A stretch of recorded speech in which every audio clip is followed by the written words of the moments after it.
Tani olè? Tani ọ̀dàlẹ̀?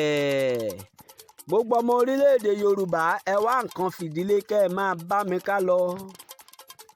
Ọjọ́ náà rèé bí àná táriwo orílẹ̀-èdè Yorùbá nation ń gba gbogbo ìgboro kan jákèjádò gbogbo àgbáńlá ayé.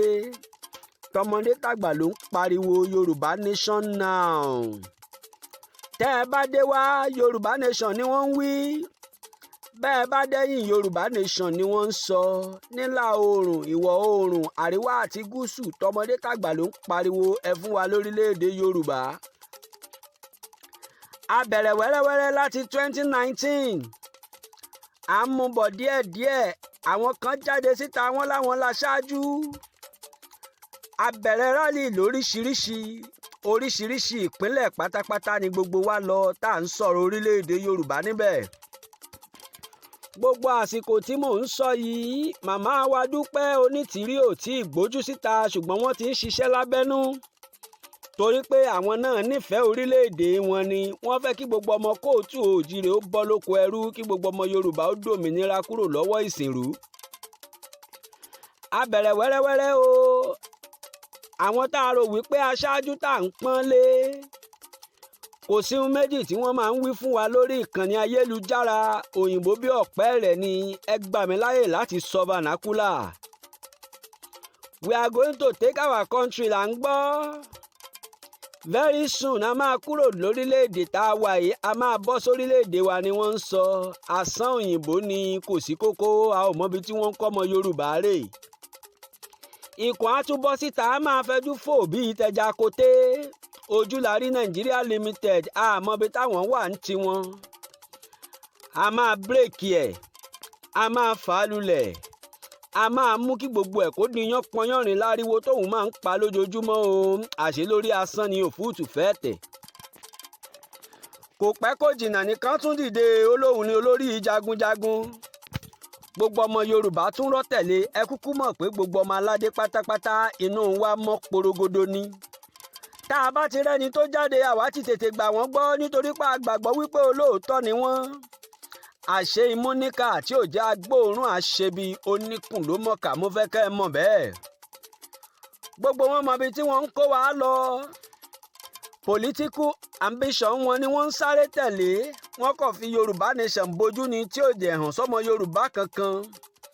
Wọ́n bẹ̀rẹ̀ sí gbowó oríṣiríṣi lọ́wọ́ gbogbo ọmọ aládé wọn láwọn fẹ́ fi ra nǹkan ogun ni. Wípé àwọn ò lè gba orílẹ̀-èdè Yorùbá lójú bọ̀rọ̀. Gbogbo ọmọ Yorùbá gbàgbọ́ wọ́n gbà tẹ̀lé wọn nítorí wípé wọ́n ti rò wípé aṣáájú rere ni wọ́n.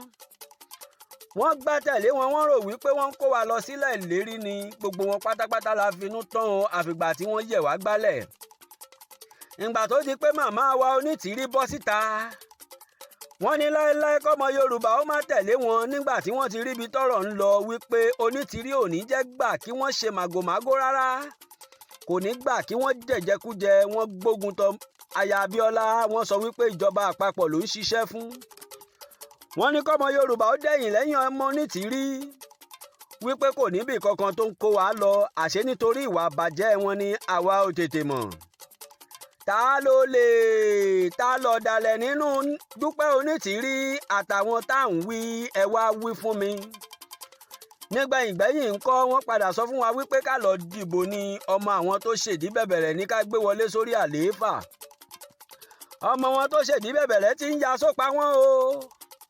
Gbogbo wọn wá ń ṣe húrùnhúrùn káàkiri wọ́n ń sá kíjokíjo wọn ò mọbi tó tún máa gbà ẹ̀ tí ì rí nǹkan kan.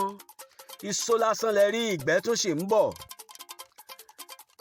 Bí eré bí àwàdà ọ̀rọ̀ ọ̀hún ń lọ ní wẹ́rẹ́wẹ́rẹ́. Àṣé àgbà tó bá kú kì í pariwo òfúùtù fẹ́tẹ̀ tí ò ní nǹkan kan nínú láláriwo gbu. Màmá wa Dúpẹ́ Onítìrí òkúkú pariwo wọ́n ń báṣẹ́ tí wọ́n lọ nísàlẹ̀. Apá kìíní ewì yìí leléyìí apá kejì ń bọ̀ láìpẹ́.